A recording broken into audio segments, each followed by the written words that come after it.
Good afternoon, my friends. So, we are starting a new Kaya book. This is the fourth book in the series. It is called Kaya and Lone Dog. So, as a quick review of who is in the book, we have Tota, Kaya's father, and Itza, Kaya's mother, and here is Kaya. And then we have Kaya's older sister, Brown Deer, and her two twin brothers, Wing, Feather, and Sparrow. And then we have Pelaka and Kutza, which are Itza's parents, so her mother's parents. We have Two Hawks, the Salish boy that she escaped with. And we have Lone Dog. So, Chapter 1, Part 1 is entitled A Starving Dog. I wonder what this book is going to be about. Kaya and Lone Dog. We shall see, right? All right. As Kaya helped her mother and grandmother set up the teepee poles and cover them with tulle mats, she heard the honk, honk, honk of geese flying high overhead. She stopped work, shaded her eyes, and gazed up into the deep blue sky. Flocks of geese, swans, herons, and cranes were flying northward from their wintering grounds in the south. As she listened to the noisy chorus of their cries, she heard other sounds, too. The warm spring wind gusted across the rolling hills, rustling the green prairie grasses. Larks and swallows called softly while they built their nests. Her brothersome little brothers laughed and squealed as they scampered about with the other children. She heard her grandfather sigh with pleasure when he tilted his face to the warm sun that eased the aches in his bones. Everything Kaya heard joined in the song of new life returning to the land. After the long, cold winter, Kaya and her family had left the sheltered canyons of Salmon River country and journeyed upland to dig fresh coos roots, the delicious, nourishing food her people needed. This spring they'd come to the beautiful Palouse Prairie, where they'd met Nimipu and other peoples with whom they shared these root fields. There would be many reunions with friends, and much trading, dancing, games, and horse racing, too. But Kaya's family had chosen to come here for another reason. They'd promised to help Two Hawks, the boy who had escaped with Kaya from enemies while in buffalo country. He needed to get back to his own people, the Salish. Salish often came to the Palouse Prairie to dig roots and trade. A trader might take Two Hawks to his home. Kaya looked around for Two Hawks. He was herding horses with some other boys. She thought he looked happy, but she knew he badly missed his family. Her grandmother touched Kaya's arm. Kaya started. She'd let her attention wander. "What are you watching the boys when you should be working?" Kutza asked. Her usual gentle voice was stern. "And you're frowning. What have I taught you about making yourself ready to dig roots?"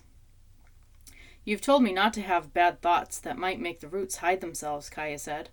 "And I must stay away from sad thoughts, too, so the roots won't make us sick when we eat them." "Ahe," Kutza said. "You must have a pure heart to do your work well and be worthy of your namesake." Kaya knew her grandmother was right, but she'd found that staying away from bad or sad thoughts was very, very difficult. Her younger sister, Speaking Rain, was still a captive of enemies from buffalo country.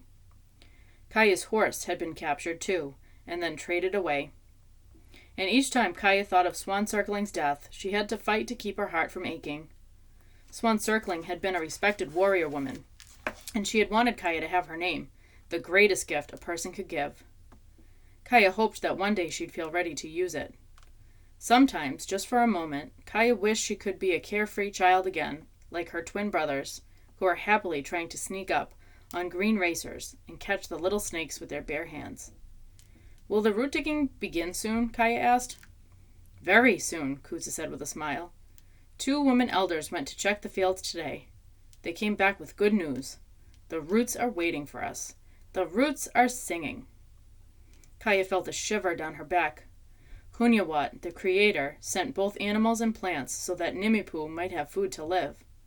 But if anyone treated these gifts disrespectfully, then the fish, the deer, the berries, or the roots might not give themselves to the people. Kaya prayed that nothing she had said or done or thought would cause her people to go hungry. Kutza put her strong arm around Kaya's shoulder. I see that something troubles you, granddaughter. Now she spoke gently, as if she understood Kaya's troubled thoughts. I still have a lot of sadness in me, Kaya admitted. Do you think I should keep away from the digging? Only you know your own heart, Kutza said. I want to work with you and the others, Kaya blurted. I want to do my part, like my namesake always did. Of course you do, Kutza said. She squeezed Kaya to her, then held her at arm's length to look at her. But you've told me your heart is troubled. For now, let others work with the food until your dark thoughts leave you and the time of mourning is over in your heart. You can join us when your thoughts are clear again. Ahe, Kaya said with a sigh. She knew her grandmother's advice was wise, but the realization that she wouldn't be working with the other girls and women made her feel even lonelier. Kutza glanced at the sun high overhead. We need firewood so I can get our meal started, she said. I'll get some, Kaya said at once. She was glad to walk across the greening field to the stream, which was rushing with the runoff of melted snow. As she went, she saw horses rolling on their backs to shed their thick winter coats. When she bent to pick up driftwood, she saw the first early blooms of yellow bells. Soon her thoughts were lighter, but still she felt uneasy, as if she were being watched. Were the stick people peeking at her? Was a bear prowling nearby, hungry after its long winter sleep? She stood and looked around. Kaya's father had taught her that even the smallest of signs carried big messages. He'd taught her to look for the tip of a deer's antler, or the tremble of a branch after an elk has passed. So Kaya let her gaze move slowly across the scrub brush, searching for any little sign of what might be hidden there. In a moment, she saw the amber glint of two eyes watching her through the leaves. Those eyes reminded her of something. What? Then she remembered the yellow eyes of the wolf that had led her through the snowstorm toward her father when she was stranded on the Buffalo Trail. But a wolf wouldn't come so close to where people camped. She crouched. Now she made out a pale muzzle and a black nose, the head of a large dog. Drawn by the dog's searching gaze, Kaya inched closer. The dog moved slowly out of the bushes toward her, the tip of its tail wagging slightly. She could see scars on its back and shoulders. She could also see its ribs showing plainly, though its belly was swollen with pups soon to be born. It wasn't one of their camp dogs, which she knew well. Perhaps it had come here with another band, but why head it straight off alone?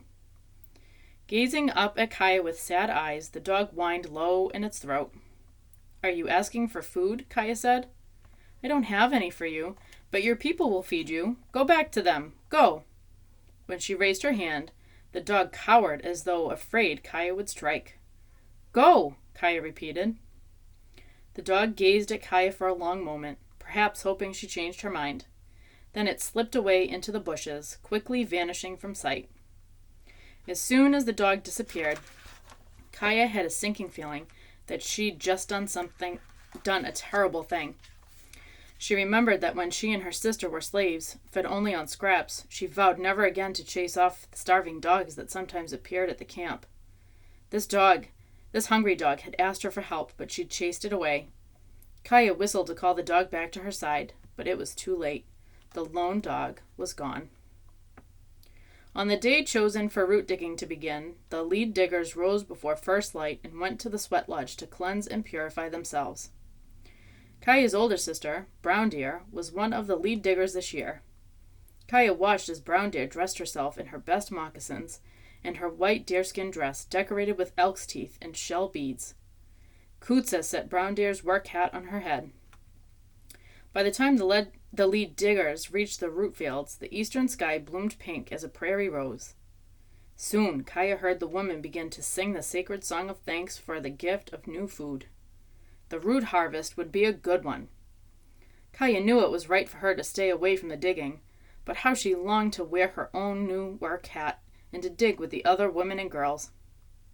As Kaya prepared a morning meal for the twins, she gazed out over the rolling hills, hoping to see the hungry dog she chased off. Every day she'd looked for that lone dog, but she hadn't seen it again. How terrible if it had starved to death. Little daughter, I've been looking for you. Tota's deep voice came from behind her. She turned and saw her father gazing kindly at her, as if he understood that she was sad. I've been thinking that we need to train another horse to pull a travois, he said to her. I worked with my namesake when she taught a horse to pull one, Kaya said, always careful not to say the name of the dead aloud. Tots, Tota said. I can use your help. I think the old gray horse your grandmother used to ride would be a good one to work with. Come with me, and we'll put a training harness on it. Bring the twins with you. They can help too. Tota tied the gray horse to a bent shrub. While the boys waited impatiently, Kaya and her father looped a rawhide rope around the horse's neck. Long rawhide lines attached to the rope led back to a dried buffalo hide that rested on the ground a few feet behind the horse's hind legs.